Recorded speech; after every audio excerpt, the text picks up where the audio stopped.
उत्तर प्रदेश में junior added भर्ती में ग्रेजुएशन में 50% अंकों की अनिवार्यता रखी गई है। इससे सीधे सीधे तौर पे वो अभ्यर्थी प्रभावित हो रहे हैं जिन्होंने पीजी के बेस पर अपना बीएड कंप्लीट किया है और अब उनको इस भर्ती में शामिल होने का मौका नहीं मिल रहा है। वहीं बीटीसी करने वाले ऐसे अभ्यर्थी जो कि कैटेगरी से बिलोंग करते हैं और जिनका 50% से कम अंक था, वो भी बीटीसी तो कर लिए हैं लेकिन उनको जूनियर एडेड भर्ती में शामिल नहीं किया जा रहा है। ये तब हो रहा है जब एनसीटी ने 50% अंकों की अनिवार्यता खत्म कर दी है और माननीय सुप्रीम कोर्ट के द्वारा भी इस पर फैसला आ चुका है कि अब एनसीटी सभी राज्यों को ये नोटिफिकेशन जारी करेगी कि 50% की अनिवार्यता समाप्त कर दी गई है। बावजूद इसके उत्तर प्रदेश में अभी भी उन सभी चीज़ों को कंसीडर नहीं किया जा रहा है और 50% से कम अंक हासिल करने वाले अभ्यर्थियों को इस भर्ती में शामिल नहीं किया जा रहा है, जिस पर अभ्यर्थियों के द्वारा पीएनपी पर काफ़ी दबाव बनाया गया और वहां पर विरोध प्रदर्शन भी जताया गया, जिसके बाद से आज दिनांक 9 मार्च 2021 को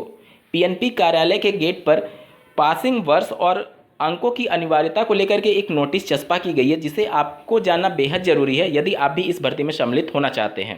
स्क्रीन पर आप नोटिस की कॉपी देख पा रहे होंगे। जूनियर हाई स्कूलों में अध्यापक एवं प्रधानाध्यापक हेतु ऑनलाइन आवेदन में शैक्षिक विवरण कॉलम में परीक्षा फल घोषित होने की तिथि के वर्ष के अनुसार ही उत्तीर्ण होने का वर्ष भरें। जिस प्रकार से अभ्यर्थी लगातार कन्फ्यूज थे कि डीएलएड 2018 बैच हो या फिर डीएलएड 2017 बैच हो, इनका जब फाइनल रिजल्ट घोषित किया गया था 18 बैच के संदर्भ में अगर बात की जाए तो उनके मार्कशीट पर वर्ष 2020 लिखा हुआ है, लेकिन 21 में इनके रिजल्ट की घोषणा हुई थी। तो पीएनपी ने ये क्लियर कर दिया है और चीज़ें मैंने आपको पहले भी क्लियर कर रखी थी कि जिस वर्ष में आपका रिजल्ट घोषित हुआ है, भले ही आपका प्रशिक्षण 2020 में समाप्त हुआ था 18 बैच के कंडीशन में, लेकिन 2021 में ही आप पास माने जाएंगे। उसी के क्रम में पीएनपी ने भी नोटिस जारी किया है। यहाँ पर आप देख सकते हैं कि जब आपका परीक्षाफल घोषित हुआ था उस तिथि का जो वर्ष होगा, यानी कि 2021 में 16 जनवरी को हुआ था 18 बैच का, तो आपका जो पासिंग वर्ष होगा वो 2021 होगा, ना कि 2020 होगा। और इसी प्रकार से 2017 बैच के भी कंडीशन में आप लोग देख लीजिए,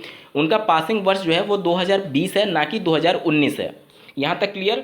अब बात करते हैं अंकों की अनिवार्यता के क्रम में। तो यहाँ पर इसी नोटिस का अगला भाग आप देख सकते हैं। जूनियर हाई स्कूलों में सहायक अध्यापक एवं प्रधानाध्यापक हेतु अध्यापक सेवा नियमावली दिनांक 4/12/2019 में निर्धारित शैक्षिक अर्हता के अनुसार स्नातक में 50% की अनिवार्यता है।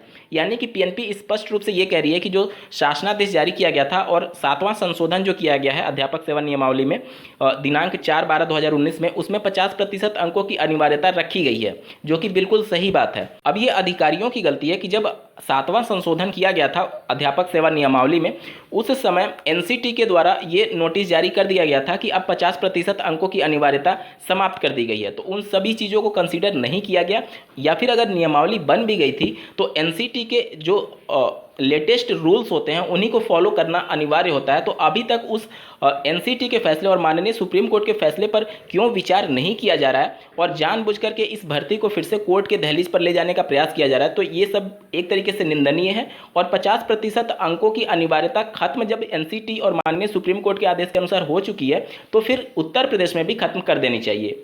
क्योंकि उत्तर प्रदेश की अगर बात की जाए तो यहाँ पर बीएड में 50% से कम अगर आपके अंक हैं तो पीजी के बेस पे एडमिशन तो दे दिया जाता है, और इसी प्रकार से बीटीसी में भी कम है तो कैटेगरी वाले अभ्यर्थियों को 45% पर भी एडमिशन दे दिया जाता है। तो जब आप इनको शिक्षक बनाएंगे ही नहीं तो एडमिशन क्यों देते हैं? इस पर भी एक बार विचार जरूर करना चाहिए उत्तर प्रदेश सरकार को। अब जैसा कि आपको ज्ञात होगा कि डिजी लॉकर में सीटेट 2020 के लिए मार्कशीट और सर्टिफिकेट इशू कर दिया गया सीबीएसई के द्वारा। एक डेडिकेटेड वीडियो के माध्यम से मैंने आप सभी को सूचना दे दिया था, उस पर आप लोग के बहुत ज़्यादा कमेंट्स आ रहे हैं कि मेरा ओपन नहीं हो पा रहा है डिजी लॉकर में। तो देखिए दोस्तों, अगर आप ऐप से ट्राई कर रहे हैं तो एक बार जो इनकी वेबसाइट है उसके माध्यम से भी आप ट्राई करके देख लीजिए, क्योंकि जो वेबसाइट है उससे आपका डाउनलोड हो रहा है मार्कशीट और सर्टिफिकेट भी। तो अगर आप ऐप से ट्राई कर रहे हैं तो एक बार क्रोम में ट्राई करके देख लीजिएगा। इनके ऑफिशियल वेबसाइट से आप गूगल में सर्च करेंगे digilocker.gov.in तो आ जाएगा। ठीक है, यहाँ तक क्लियर। अब एक समस्या अब अभ्यर्थियों की ये भी आ रही है कि जो आवेदन कर चुके हैं और उन्होंने जो सीटेट के मार्कशीट नंबर में NA लिखा हुआ था, तो वो अब पूछ रहे हैं कि क्या उनको फिर से नया आवेदन करने की ज़रूरत है। आपको फिर से आवेदन करने की कोई आवश्यकता नहीं है। आपने NA लिख करके जो आवेदन कंप्लीट किया है वो पूरी तरीके से वैलिड है, क्योंकि तब तक रिजल्ट की घोषणा नहीं हुई थी और उसके अनुसार ही आपने NA लिख करके कंप्लीट किया हुआ था।